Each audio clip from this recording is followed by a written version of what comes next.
Barça, une défaite, mais jamais vaincu. Le FC Barcelone est tombé, mais pas sans honneur, pas sans combat, et surtout, pas sans espoir. Le 6 mai 2025, sur la pelouse bouillante du Giuseppe Meazza, les Blaugranas ont livré une bataille d'hommes, une guerre de valeurs, un match qui restera gravé dans les cœurs comme une nuit de feu et de larmes. Une défaite 4-3 face à l'Inter Milan, une élimination en demi-finale de la Ligue des Champions, mais surtout, une preuve que ce Barça est vivant, fier, digne, prêt à régner de nouveau. Ronald Araujo, le cœur brisé mais l'âme droite. Entré en jeu en seconde période, Ronald Araujo a vécu l'un de ses pires cauchemars. 2 erreurs, 2 buts encaissés. Mais pas une seconde, il n'a fui ses responsabilités. Le regard droit, la voix tremblante mais ferme, il a parlé aux siens, aux supporters, aux amoureux du club. On est triste, oui, on a tout donné. Ça s'est joué sur des détails. Mais ce club, ce blason, cette histoire, on va les défendre encore plus fort. Le Classico arrive. On est touché, mais pas abattu. Ce n'était pas des excuses. C'était un serment. Lamine Yamal, 17 ans, le feu dans les jambes, le Barça dans le cœur. Ce devait être sa nuit.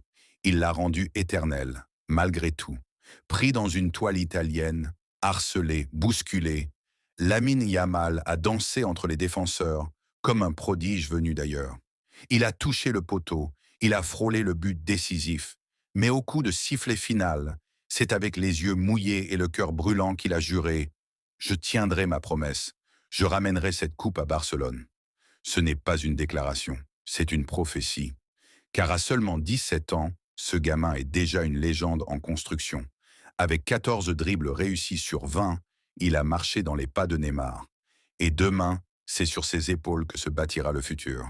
Un match fou, une tension digne des plus grandes épopées, un penalty qui fait exploser les nerfs, un affrontement entre Inigo Martinez et Acerbi, un stade en ébullition. Oui, l'Inter a gagné. Mais ils ont souffert jusqu'à la dernière seconde, parce que ce Barça les a poussés dans leur retranchement, parce que ce Barça, même affaibli, même éliminé, inspire la crainte et le respect. Un avenir déjà en marche. Dimanche, c'est le Classico. Le Real Madrid attend. Mais Barcelone ne viendra pas comme une équipe brisée. Ils viendront comme des survivants, des guerriers, avec le cœur battant et le regard tourné vers un seul objectif: reprendre ce qui leur revient de droit. Le championnat peut encore être conquis, et la saison sauvée avec grandeur. Car ce Barça, nourri par la douleur, forgé par la passion, ne recule jamais. Barça n'est pas mort. Il se relève, il avance, il promet. Et ce n'est qu'une question de temps avant que l'Europe tout entière entende de nouveau cette clameur: Visca el Barça, Visca Catalunya. Une soirée historique au Giuseppe Meazza. Le 6 mai 2025, le FC Barcelone a vécu une nuit d'émotions intenses au Giuseppe Meazza. Après une première mi-temps difficile, l'équipe a montré un courage exceptionnel pour revenir au score. Cependant, malgré une égalisation tardive, l'Inter Milan a arraché la victoire en prolongation, éliminant ainsi le Barça de la compétition européenne. Sous la direction de Hansi Flick, le Barça a adopté un style de jeu offensif, mettant l'accent sur la possession du ballon et la pression haute. Cependant, cette approche a exposé l'équipe à des contre-attaques rapides, notamment celles de Lautaro Martinez et Denzel Dumfries, qui ont profité de la ligne défensive haute du Barça pour marquer. Un jeu pragmatique et efficace. L'Inter, dirigé par Simone Inzaghi, a opté pour une approche plus pragmatique, combinant solidité défensive et transition rapide. Leur système en 3-5-2 a permis de neutraliser les attaquants barcelonais, tout en exploitant les espaces laissés par la défense catalane. Yann Sommer, le dernier rempart de l'Inter. Le gardien de l'Inter, Yann Sommer, a joué un rôle crucial en repoussant plusieurs tentatives barcelonaises, dont un tir puissant de Lamine Yamal en fin de match.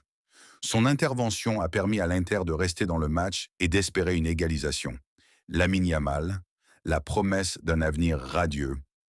À seulement 17 ans, Lamine Yamal a été l'une des révélations de la soirée. Auteur de 14 dribbles réussis sur 20 tentés, il a été un véritable poison pour la défense de l'Inter. Malgré la déception de l'élimination, il a promis de revenir plus fort, incarnant l'espoir et l'avenir du club. Ronald Araujo, un retour malheureux. Entré en jeu en seconde période, Ronald Araujo a été impliqué dans les 2 derniers buts de l'Inter. Malgré sa déception, il a exprimé sa volonté de se relever et de revenir plus fort la saison prochaine, soulignant la résilience de l'équipe. Première minute. Marcus Thuram ouvre le score pour l'Inter. 21e minute.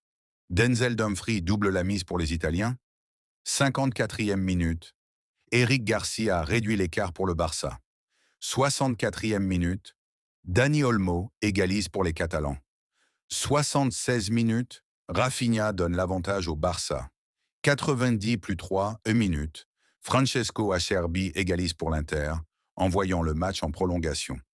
99e minute. David Fratessi inscrit le but décisif pour l'Inter. Cette élimination, bien que douloureuse, offre plusieurs enseignements. Renforcement de la défense. Le Barça doit améliorer sa solidité défensive pour éviter de telles déconvenues à l'avenir. Gestion des moments clés.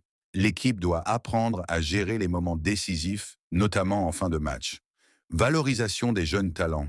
Des joueurs comme Lamine Yamal montrent qu'il existe un vivier de talents prêts à briller sur la scène européenne, un avenir prometteur malgré la défaite. Bien que le FC Barcelone ait échoué à atteindre la finale de la Ligue des Champions, l'équipe a montré un potentiel et une détermination qui augurent bien pour l'avenir. Avec des jeunes talents prometteurs et une équipe dirigeante ambitieuse, le club catalan est bien positionné pour revenir plus fort la saison prochaine.